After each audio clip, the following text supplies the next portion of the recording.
আজকে গেঞ্জি মেজি খুললা তা লাগছে আর মানে ক্লোজ করতে হবে কামা গাইলে দিব নাকি গোসল করে উঠছে বেচারা একবার সেরি খাই ঘুমাবে নাকি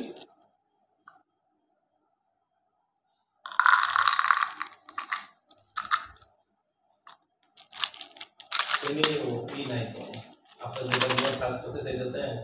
এটা তো গুগলের এর মধ্যে সেমি সার্চ ইঞ্জিনের নাই অবজারভেশন দেয় না দেখাই কম তাহলে কি দেওয়া যায় যেগুলা দিয়ে মানুষ সার্চ করে এটা দিয়ে ওটার কিওয়ার্ডগুলো এমনভাবে দিতে হবে সার্চ দিলে জানে শুধু পাল্টাই খেয়ে যায় মানে ধীরে দিবা বুঝছো কি দেওয়া যায় আসলে এটা দেন নাকি এরা ভাই ফিল্টার করে রিসার্চ করে তারপরে দিতে